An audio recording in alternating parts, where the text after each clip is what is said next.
Miller, welcome to the I Love CVille Show. Thank you kindly for joining us. We're live in downtown Charlottesville. A lot to cover on today's program.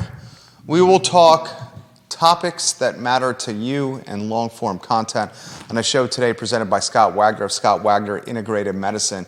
I was talking with friends over a couple of cold beverages, and we were talking upzoning and housing affordability, and this question came up. If you were in opposition to density and zoning, more zoning freedom, upzoning, does that mean you're in opposition to housing affordability and helping frontline workers own real estate in a landlocked 10.2 square mile city? That's a question I want to ask you. And we can weave Judah in the mix on that with the lower third in a matter of moments. I don't think those are, I think you can be in opposition to upzoning, but still pursue housing affordability in the community for police officers, nurses, teachers. You can be pro land trusts and what our friend Keith Smith is doing at the Thomas Jefferson Community Land Trust and be against density, upzoning density. You can be pro down payment assistance and be opposed to upzoning. The folks that are painting the individuals in this community that are in opposition to upzoning as folks that are furthering a class system or trying to cut off the American dream of home ownership for frontline workers, that's a narrative that's being spun. I want to have the conversation today on the show, and I want you, the viewer and listener, to join us on the discussion on this topic. Can you be against the upzoning and the increased density, the more supply should stabilize price? Can you be against that theory while also still being a proponent for housing affordability in the community for teachers, nurses, and frontline workers like police officers? That topic on the show. We'll talk about Brasserie, Saison. Is it Belgian? I think it's Belgian, right? Maybe.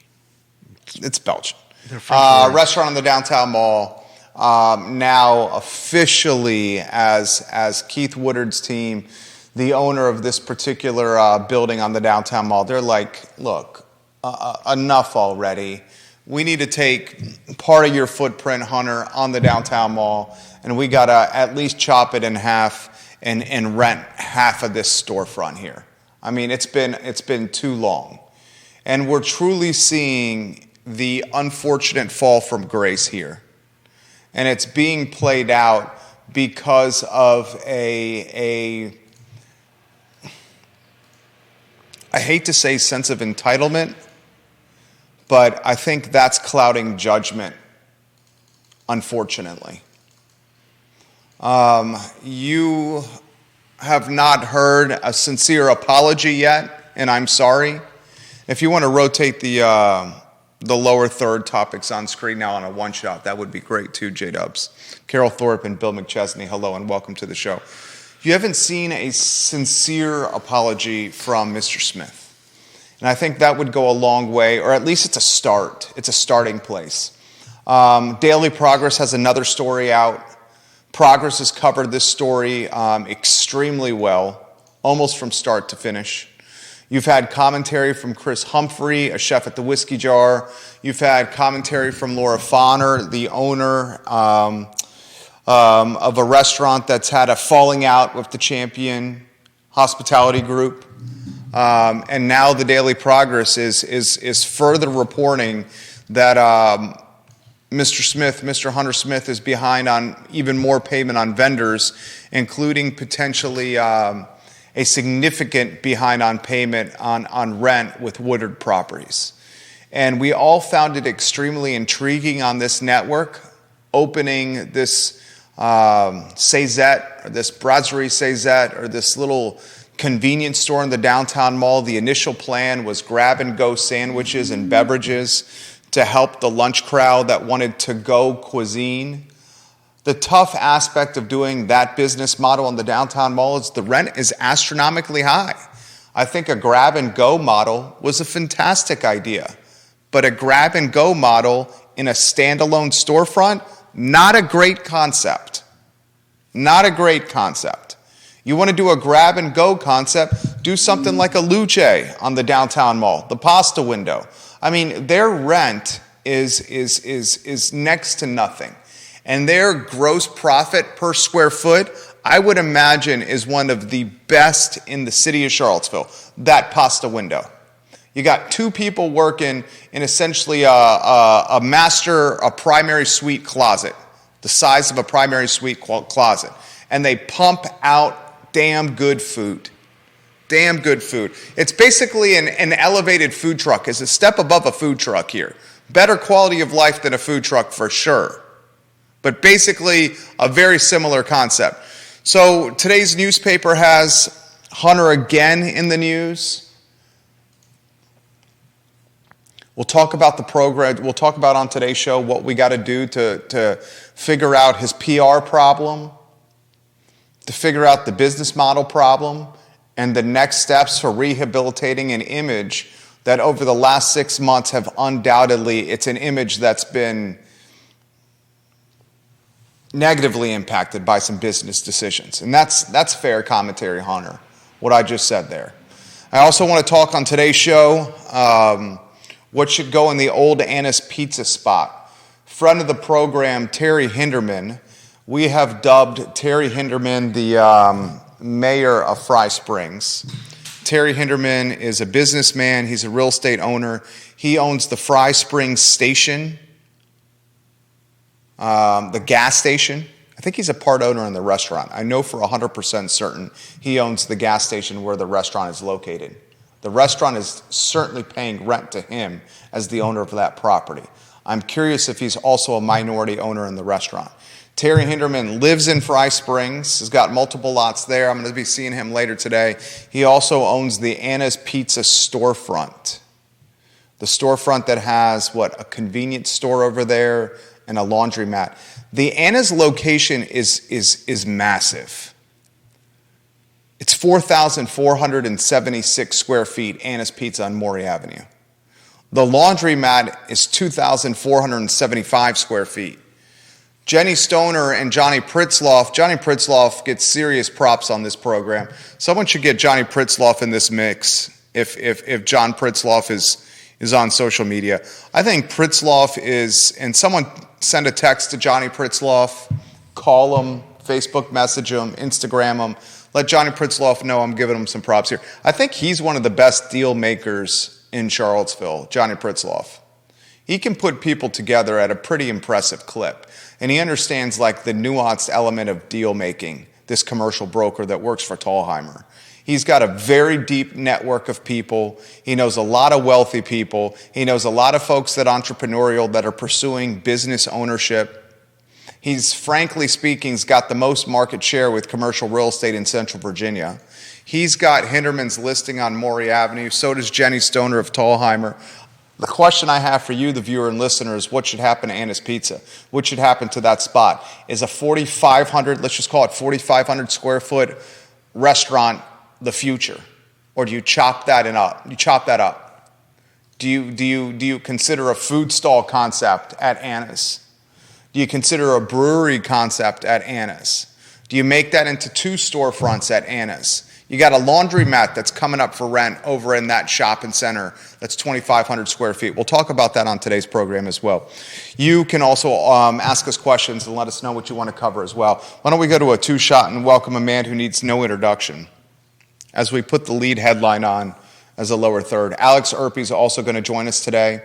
We'll have the triangle of content on the program, the Chief Executive Officer of Emergent Financial Services.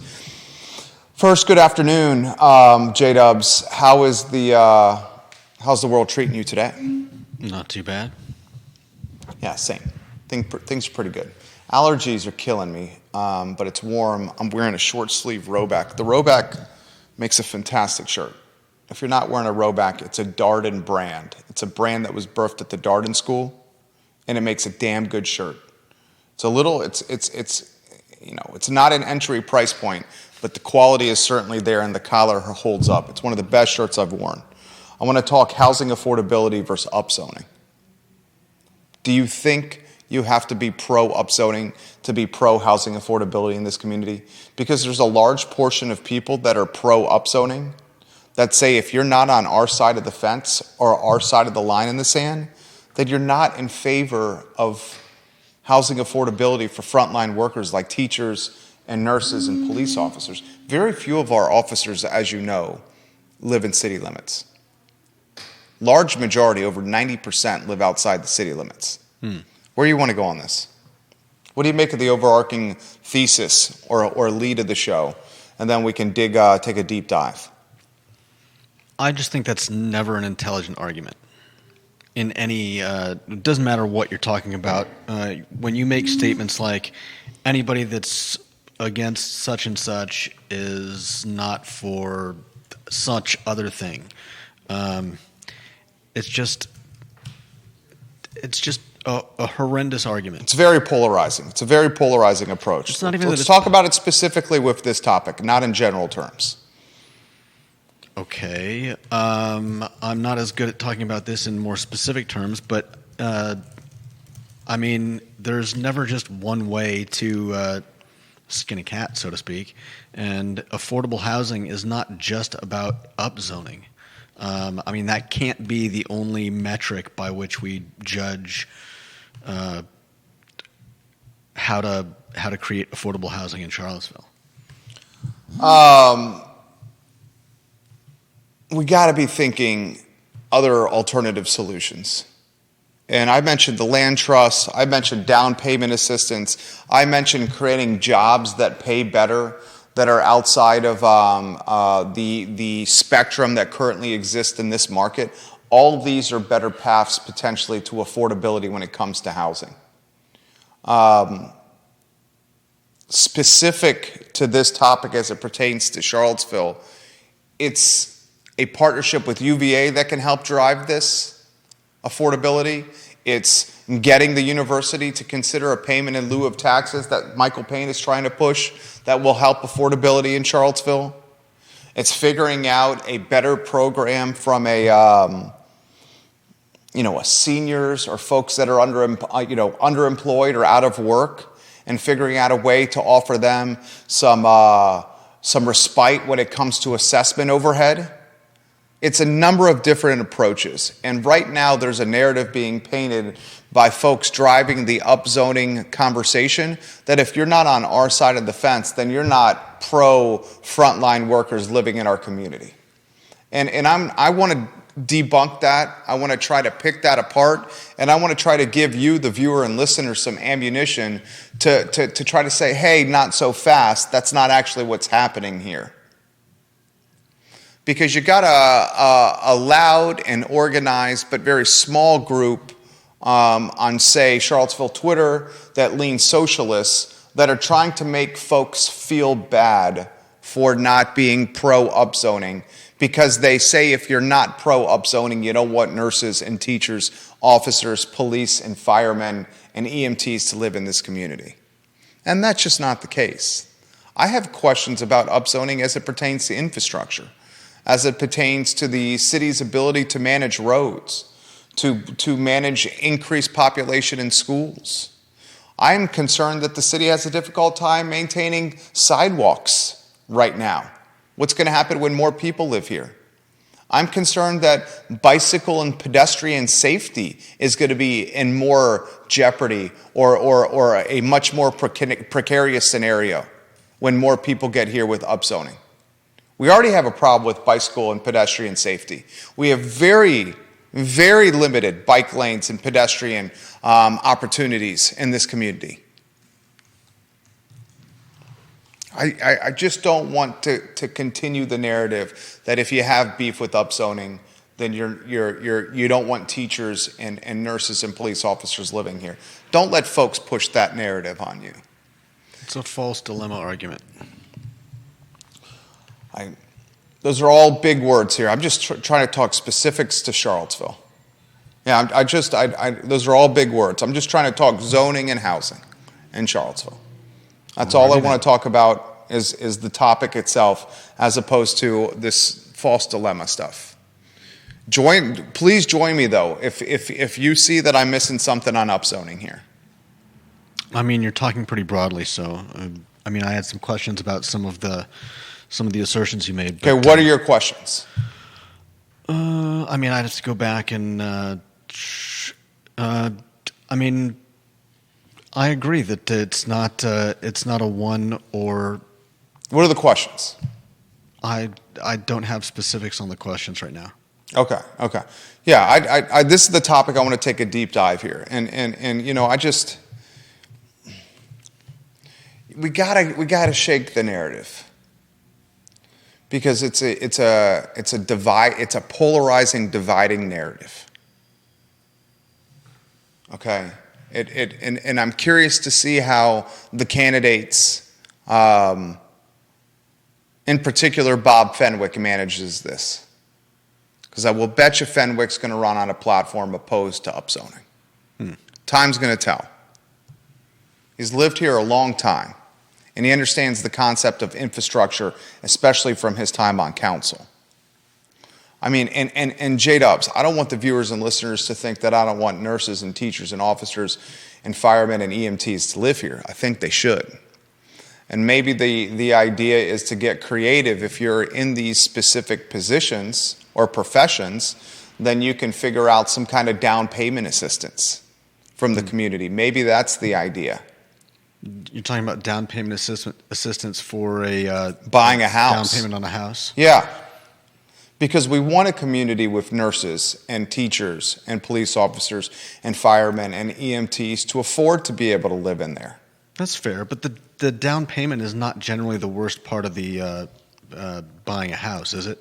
I mean, the down payment could be fairly static over several different purchases, whereas it's usually the monthly payment that comes up as being, you know. Down payment is one key component of buying a house, and it's often the first barrier of entry, having to put a sizable payment up front that a lot of folks don't have, especially a lot of folks that are stuck in a lease for rent, where they're having to put first month's rent, last month's rent, and security deposit down.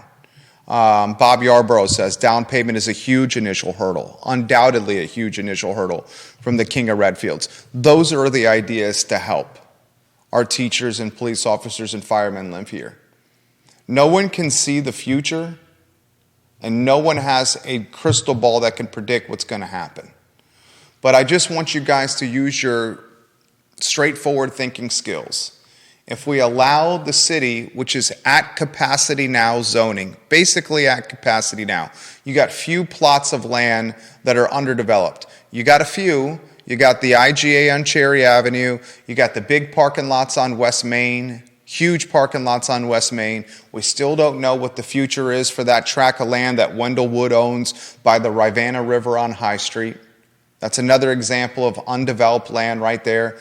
The old candy shop on West Main that's all the way at the back of the parking lot across from where World of Beer used to be.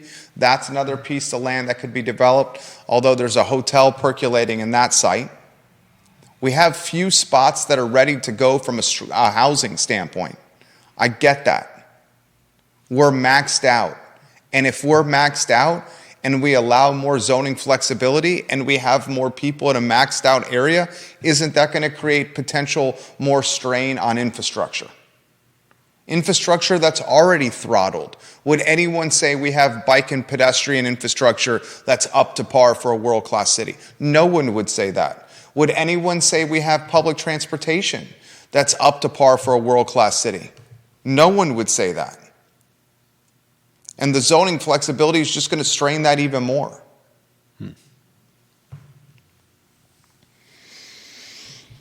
Carol Thorpe said, this is what it is. She goes, it's the behavior of a bullying mob that insists disagreement with our solution equates to lack of support to the goal. She says the attitude and tactics Jerry has described have long been, in my experience, a constant form of intimidation employed by a particular group of progressive and socialist Charlottesville. That's what I'm seeing as well. I wonder what the root is or the motivation is for that.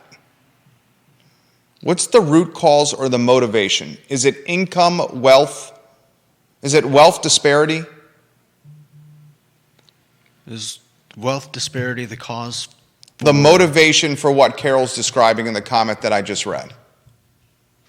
I'm not sure how wealth inequality would be the cause of their arguments. The wealth disparity causing folks to push upzoning to drive affordability. Some folks are being painted, if you have a house in Charlottesville, oh, you have a house in Charlottesville, you own it, you want to create a gate, you want to put a gate around the Charlottesville city limits and keep other folks from coming in. And that's just not what's happening. Let's get to more comments coming in. This is from Deep Throat. There's actually quite a lot of zoning margin. Many lots capable of subdivision. Many lots zoned for more than single-family house that only have a single-family house on it. The limit is infrastructure. There it is. The limit is infrastructure. We don't have the infrastructure here for this kind of zoning freedom. He also says no evidence has been adducted that zoning is a binding constraint on housing unit production here. Right. CVille Matters, welcome to the program, and thank you for watching on Twitter. We love you interacting with us often on that platform. Dylan's rule says this is silliness. If you don't support X, then you obviously oppose Y. Is someone to stay away from? Exactly.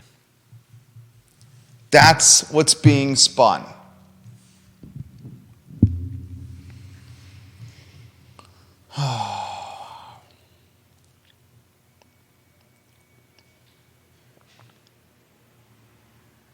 We'll see how it plays out. I'm surprised that this has not been decided because you have majority control on council up for election. So you saw a little pullback from Juan Diego Wade a couple weeks ago. Not this past meeting, which was last night, but I believe the meeting that just transpired, the one before last night's, Juan Wade also was like, yeah, this has gotten more momentum and has become a larger animal than I ever anticipated. Kind of echoing Lloyd Snook's thoughts. So you're seeing folks hedge. Interesting time. All right, I want to throw this before we get Alex Urpí in the mix. If we go to the next headline on Hunter's Restaurant, I see a lot of the chefs watching and a couple of folks that work for some of his brands here. Where do you want to begin with this? I mean, the story continues. How does the story end for him? I mean, he's obviously trying to salvage at least one or two of his businesses. Right. I would guess that... I would imagine that should be Champion. Although he's got the joint venture with the brewer in North Carolina going.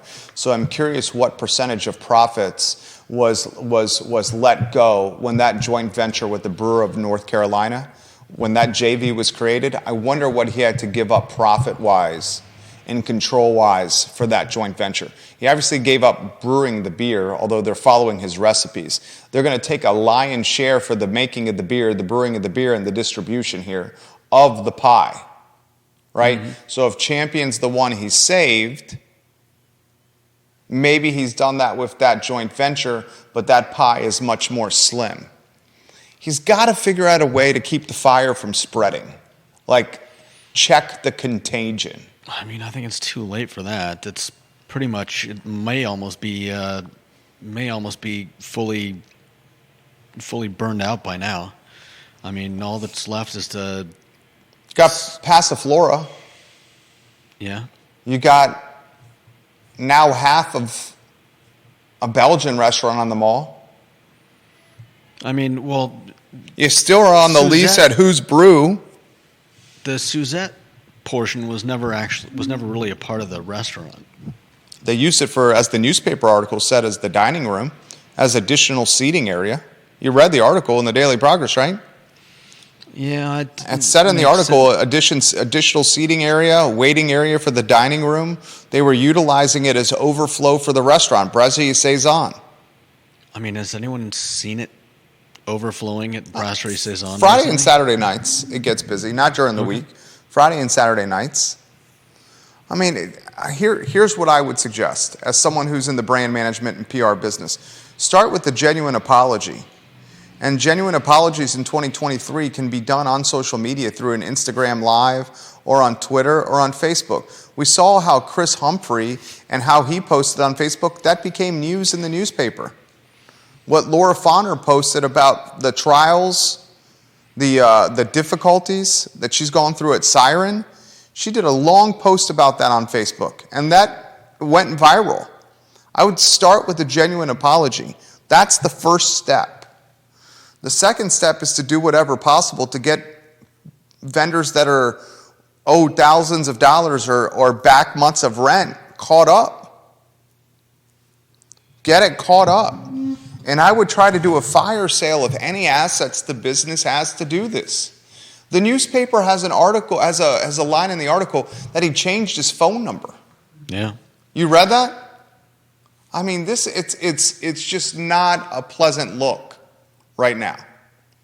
So I don't get the impression that Mary Jean Jaggers of Jaggers Communications is working for him anymore. No, I think they've parted ways. Talked about that in other articles. Yeah, I think she is done with that. Yeah. Maybe she wasn't getting paid either. Maybe she wasn't getting paid, or maybe her values suggested that she should be the spokesperson for someone who goes about running his company in this manner. Yeah. I mean, when it starts, this is. Can you think of a local storyline, local business that's imploded like this? No. Anyone? I mean, there are very few business owners that have this type of spread. This is like when Jim Baldy was doing folks' taxes and managing their books and their payroll, and then Baldy went on a bender with people's money, with businesses' money, with their payroll. He wasn't paying their payroll taxes for the businesses that he was representing as an accountant. He was an accountant and a bookkeeper, ran an accounting and bookkeeping service. And he took the businesses that entrusted him with their payroll taxes. They would take, how it works, may have never explained this to you. We have a company that manages our payroll. The money goes from our account to their escrow account, and our payroll taxes are paid that way. They do it every 2 weeks to make sure you don't want to get behind on payroll taxes. And that's one of the deaths of small businesses, is getting behind on payroll taxes. We pay them on time. We do them every 2 weeks. We don't pay them quarterly. We don't pay them every 6 months. We don't pay them once a year. I'm not going to risk the payroll tax exposure. Baldy, back in the day, I'm talking maybe 20 years ago on Jim Baldy, was not paying folks' payroll taxes, businesses' payroll taxes. Instead, was taking that money. Remember, he tried to launch a jazz club in Belmont?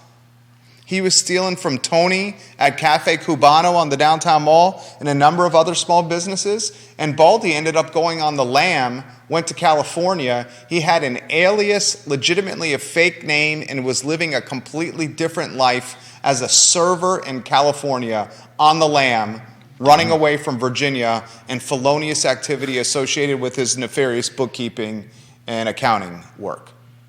And obviously it's not with that point there with Hunter, but who has realized, or who can come up with a local business that is imploding like this? And like this means so publicly and visibly. Yeah. Like this is publicly and visibly. Other local businesses implode, but not so publicly and visibly. Yeah. And that publicity and visibility is the scorn of team members that's caused that publicity and visibility. It's the scorn of folks that got burned. Mm-hmm. Wouldn't you say? Yeah, that's definitely brought a lot of this out of the shadows. Right? Oof. Kevin Yancey says, with a collaboration brewing joint venture, he'll garner 30% max, if that. Kevin Yancey knows the beer business. Thank you, Kevin Yancey. Well, where are you at, Yancey? Are you in Waynesboro right now?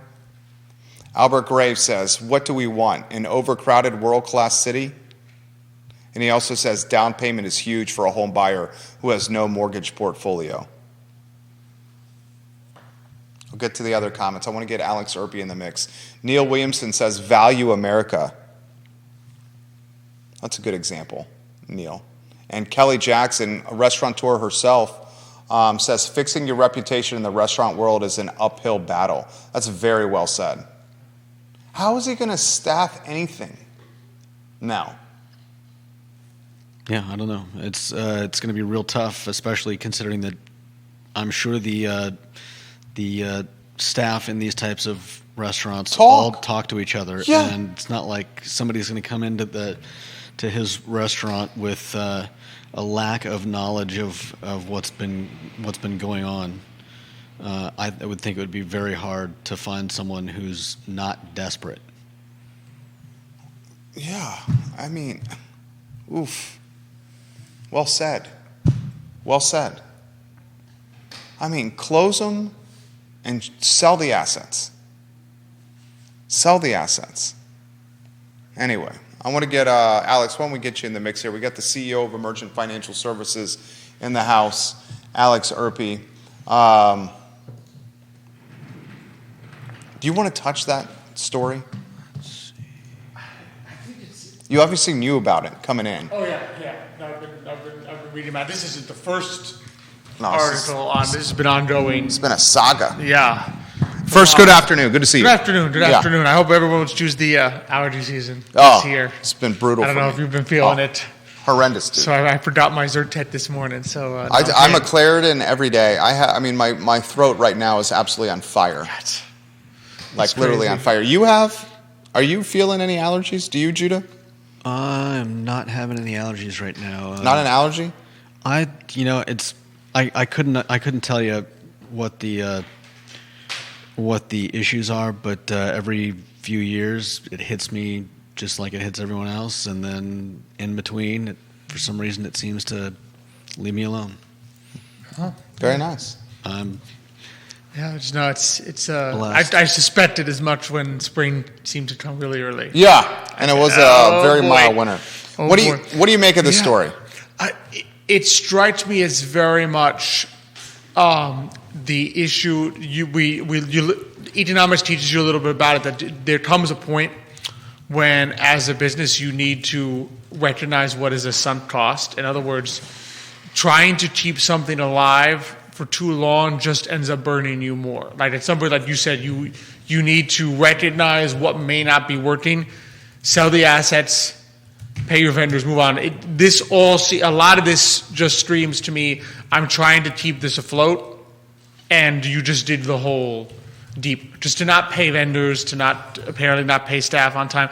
That just strikes me as I'm trying to keep this afloat. Yeah. And you just did your hole deeper and deeper. Robbing Peter to pay Paul. Yeah, and that's what it strikes me of, and usually that's a failure to, which as human beings we're susceptible to behaviorally, to not be willing to cut bait on a sunk cost. You see baseball teams as the classic analogy with this. How many times do you see baseball teams run out of player, not because he's good, but because they've already committed $30 million, $50 million to him. For them, they got deep pockets. They can make those mistakes. But when you're a small business, if you keep digging the hole deeper, it just gets worse. So at some point, you have to say the ins and outs are not working. In other words, I can't even pay the basic expenses. I need to cut out those fixed costs and move on. Alex Urpí is the CEO of Emergent Financial Services. He's the co-star of Today y Mañana, which airs Thursdays at 10:15 a.m. on the I Love CVille Network. We haven't talked with you in a while. I've missed chatting with you, and we've had a lot of uncertainty. We've had banks, we've had rates, we've had bank runs, we've had a new labor number out today. We had another sign of potential cooling inflation. We're thinking maybe the last interest rate hike by Powell coming up. Maybe we hope, fingers crossed, That would be rates nice. start going down again. Where do you want to start? Ooh, I think uncertainty is the name of the game right now because there's just so many conflicting pictures that, I mean, obviously you have inflation clearly persistent enough that the Federal Reserve does not want to stop. They hinted at the last rate hike that the end may be coming, right? Which was a complete reversal from the rate hike previous to that, where Powell said we may have to do this a lot longer than previously expected, and the market panicked. But they very much intimated at the last rate hike, when they only did 25 basis points, that we may be now closer to the end than to the beginning, right? The challenge is, as we've discussed before, it's very difficult to say at this juncture, have we seen the actual negative effects, the full extent of the negative effects of rate hikes on the economy yet, or are we just beginning to see them? I mean, we are seeing them in terms of, obviously, the banks, that they are sitting there. Because, again, what happened with Signature, what happened with SVB, those were mismanagement cases that then become very public. That does not mean, however, that other banks aren't sitting there. They probably are sitting there with losses on their bond portfolios.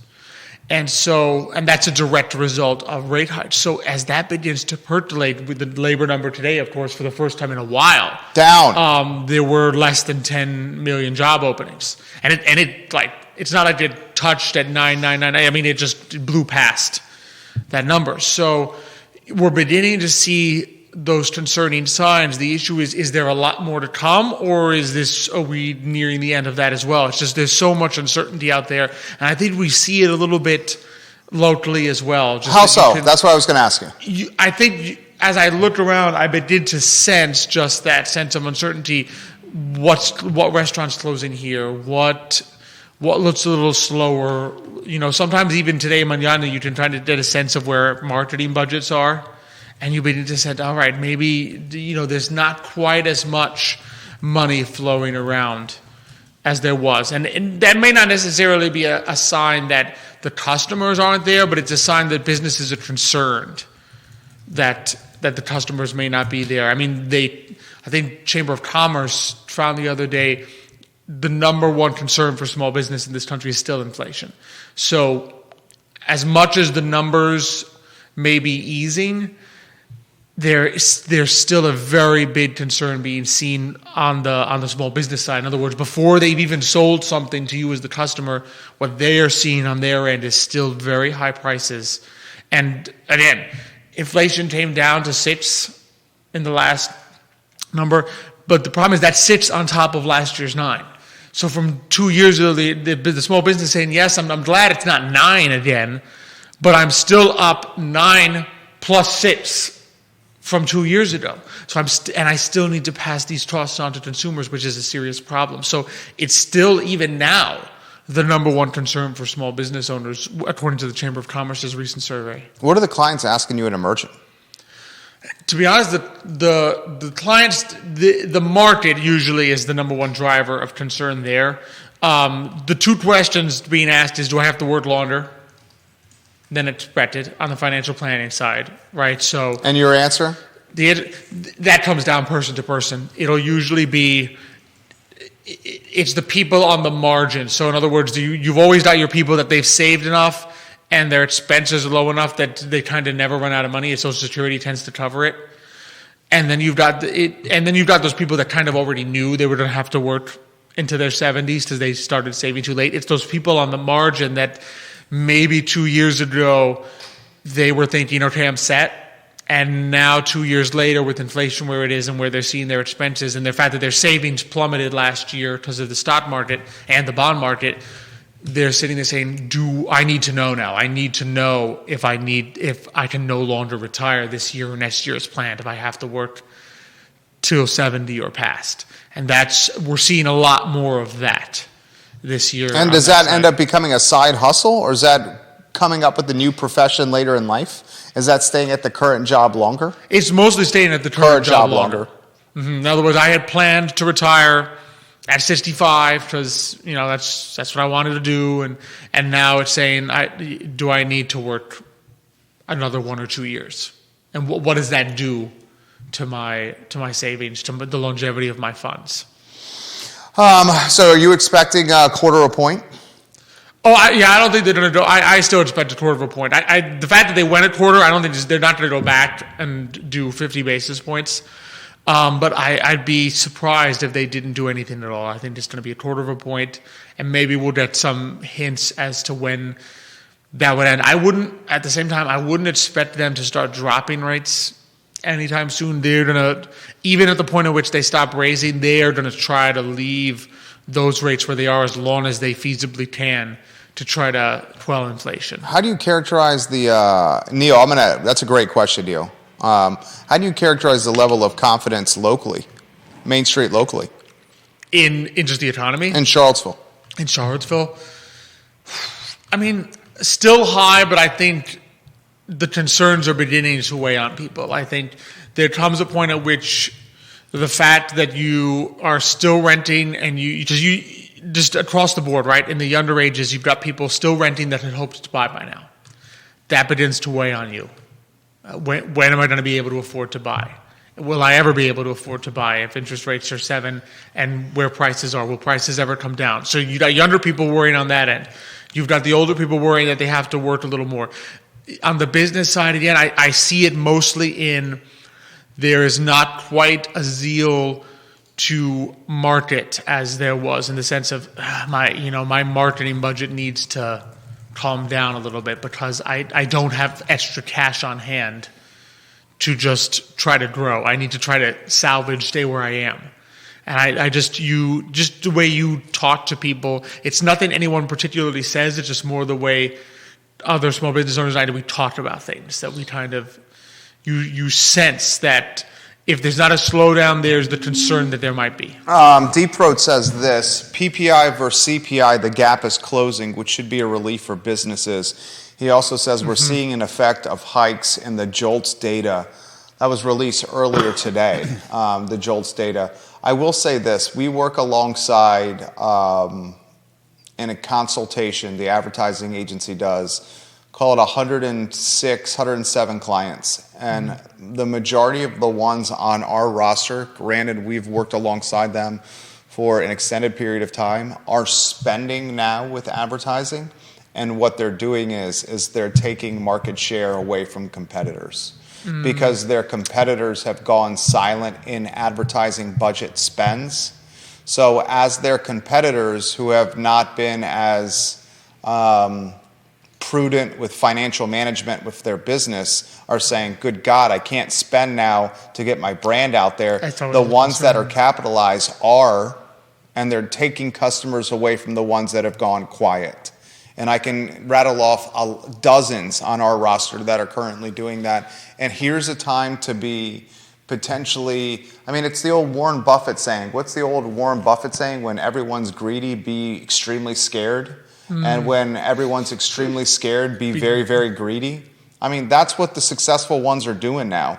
Neil will ask you specifically, is 70 years old the new retirement age? And we should also include, we had this topic with Judah, if you want to weave yourself in on a 3-shot, of whether we want to admit this or not, and this frustrated Judah.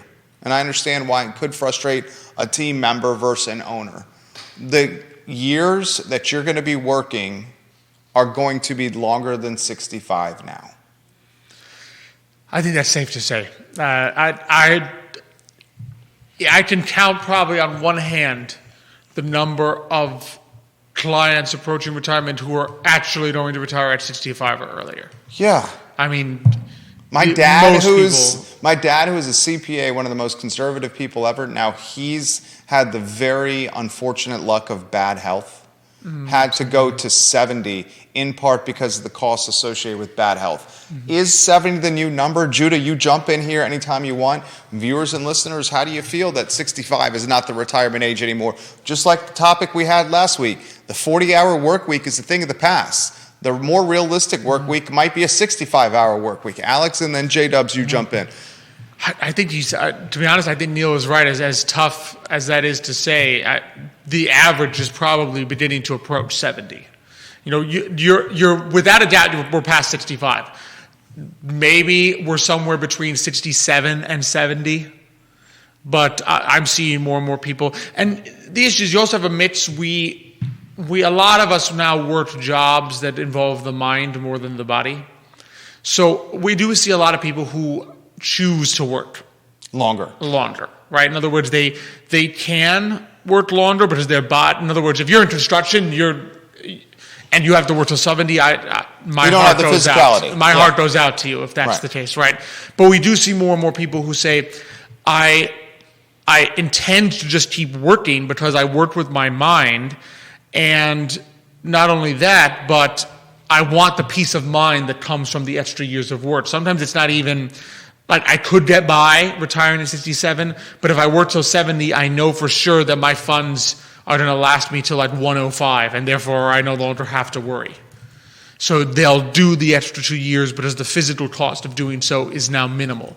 The price is that sometimes I feel bad because sometimes you do run across a couple people that you retire at 70, 71, 72, and your health declines much more rapidly than you anticipated. So your retirement is less enjoyable than you had thought, because within a couple years after retirement, you're not actually traveling the world like you hoped you'd be doing because you waited so long. Judy, your thoughts on this? Yeah, I think that's a big issue. Is wasting your life for someone that could give two squirts about you. I have no problem with people deciding to work longer because they like to work, or because they have decided that they need the money. It's my issue comes when a government like France says, "Hey, here's the new retirement age," and that just rankles. But yeah, it's we are sometimes some of us are living longer, some of us not so much. It's definitely, I hope to live longer. It's definitely a shame when somebody gives their life to a business that most likely than not doesn't really care about them, and then their life is shorter lived than one would hope it would be, and they end up retiring and then not being able to enjoy that retirement, which is definitely a shame. Well, then what's the alternative besides that? I never said that there's what is the alternative? An alternative for everyone. I'm not sure. Maybe more compassionate employers. That would be nice, though I don't ever see that happening. It's a tricky thing. Such a woe is me. Go ahead. It's a tricky thing because I think part of it is the fact that the price of living longer, right, is that the health costs have really. That's where really I think people are beginning to get eaten. Well, isn't the price of living? The price of living longer is the cost of living longer is more expensive. It's more expensive. It's more expensive. More expensive. So I think we're seeing that. I think the stagnation of wages over the past 20 years has been, I think, a significant part of that, right? Especially given now that we're seeing inflation. You're sitting there, inflation ate, $4,000, I think, from the average American's budget last year. I mean, that's a hard pill to swallow. Yeah. And that's through no fault of their own. In other words, they're working just as hard, and their $4,000 just completely vanishes. It's not even that their employer paid them less. It's just the money their employer gave them was basically worth $4,000 less than it was the year before. And so those are just really tough things for people to face. Digest, especially when wages are not remotely keeping up with that. Jamie Turner, says this. I have a friend whose granddad is a carpenter, and he just turned 70 years old. He works every day, and he has no clue how he can retire because they rely on his income. Social Security is not enough for them. For most people, it's not going to be. It's just it's a tricky thing, and I think in some ways, Social Security has been good and bad for people. Good in the sense of, obviously, there's no denying it is a pension, right? It is providing something. But I think you'd be surprised how many people do not consider when they are in their 20s, 30s, 40s, that Social Security will not be sufficient. Yeah. There are a lot of people who then get there and realize, oh, what do you mean I can't live off Social Security? In some ways, it took away the incentive to save because you kind of thought it was going to be there, not realizing that even with its cost of living adjustment, which does not keep pace with inflation, it's Social Security is a little extra to help you get there. It is not going to pay for all your expenses. Albert Graves, he says, I work more than 60 hours a week and in some cases have 2 jobs to work. Warrior AG, we appreciate that comment. Judah, what's on the brain over there? I mean, there's not a whole lot that I can say other than what I've said. I think that, we're getting to a point where it's going to get rougher for everyone, or for at least most of us.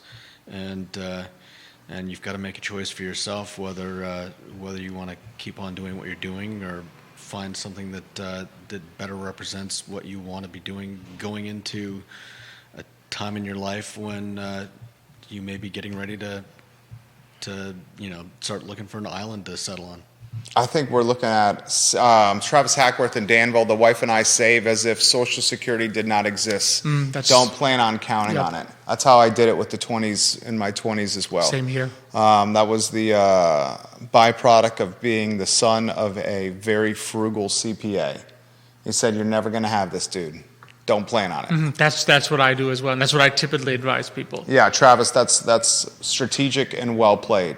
John Blair on LinkedIn, he says, great local history with the jazz club in Belmont. It was called Bel Rio, and he went there a few times when it was open in Belmont. He also says density can create affordability. However, affordable housing can also be increased if there is much greater build out on existing lots within the existing zoning paradigm. That creates a need for City Council to approve special use permits and to make sure existing lot, setback, et cetera regulations are not prohibiting maximum build out on those lots. John Blair, thank you very much for that comment. We tried to discuss it a couple of times, even with some office buildings that might be turned into apartments without building new structures. I mean, one of the things that I would consider doing here, and I mentioned this to some of the viewers and listeners that are watching the show, is taking my position in the Macklin building and building and converting it from office space into micro apartments. Doing what Ludwig Kutner's son, Oliver Kutner, tried to do off of Water Street in the Glass House district. He wanted to build micro apartments where they were 300 square feet, 350 square feet efficiencies or studios. And doing something like that in downtown Charlottesville and then marketing them to young professionals, folks out of college, early 30s that want to be to and from the downtown mall. That's something I've considered doing here. I'm all for affordability. I'm just concerned about the throttle it will have on infrastructure.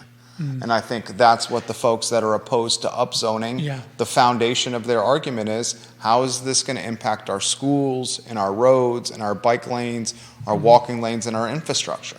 And I think that's something we got to consider. I mean, let's face it, I can respect both things. Obviously, affordability is very important to me, right? Because I know I see the value of home ownership, right? I see it firsthand in a financial perspective as well.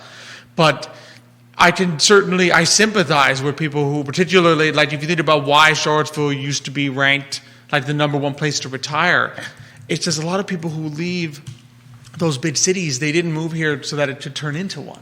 You had people like my father. He's like, I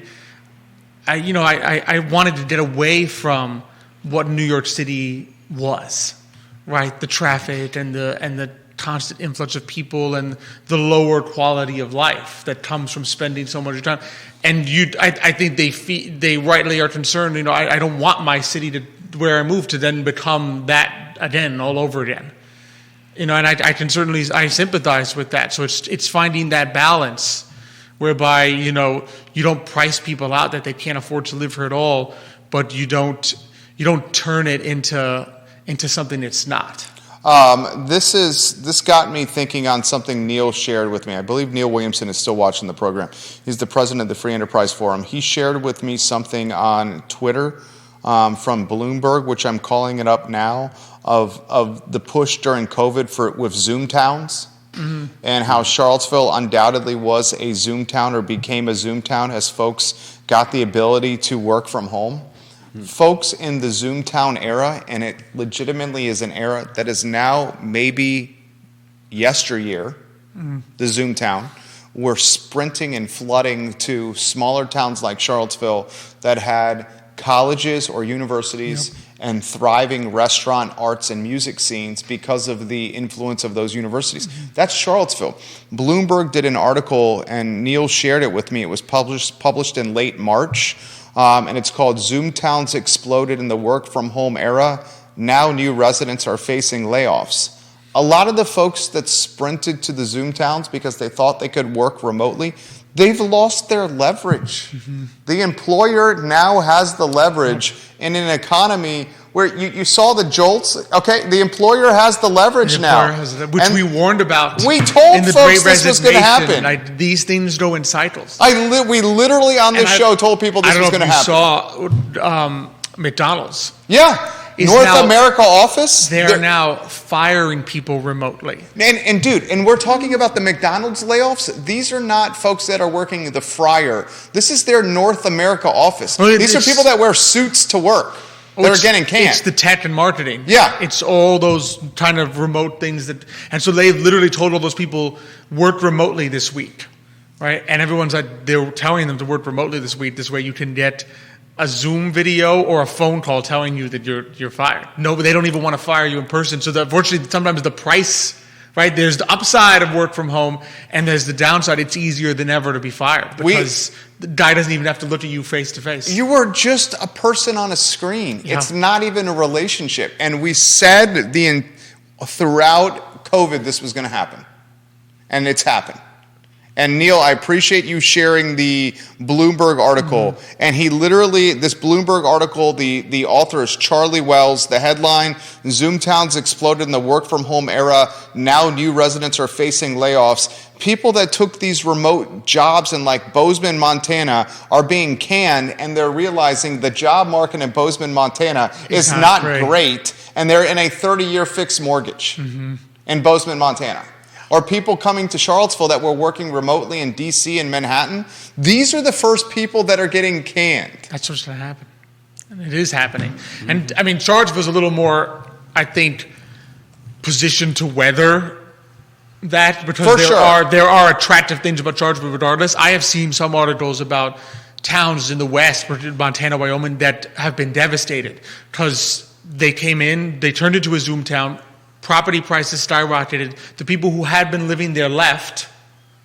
And then when these people leave, the town then becomes a ghost town. There are a couple like former Zoom towns that now there's nothing left. Because the people who were living there were driven out. They couldn't afford it anymore. And now the people who moved out there said, it looked great on the Yellowstone TV show, but the winter actually stinks. You know. And the winter is rough. It probably also looked good when there were actual people that lived there and ran the businesses, but once you make it too unaffordable for them and run them out of town, like you said, what's left except a bunch of people who've got money and nowhere to spend it? Exactly. So we close with this. Here's what we learned, and smart guy, you can tell. Olivia Branch is thanking you for this segment. She says, "Thank you from a boomer." This is beautifully said, Olivia. She's the queen of Keswick. We hope you got the I Love CVille sticker in the mail, Olivia. She says, "Thank you for sharing this important information for us boomers. I hope to work forever, but I hope to not have to work forever." Mm-hmm. She wants to work forever. Olivia loves her job. She works at Keswick, but she hopes not to have to work. Yeah, and that's a beautiful position to be, and I hope that's the case for you as well, That's Olivia. my dream for every client, is that they can work as long as they want but not have to. What is so you're talking retirement at 70, maybe longer. Whether you folks want to admit this or not, it ain't a 40-hour work week anymore. It's certainly not in Charlottesville. Yeah, probably not. What else you want to get out here before we go today, Mañana? Oh, I think the issue is people need to begin thinking of retirement a lot, like how you're going to survive in retirement a lot earlier than we have been accustomed to doing. The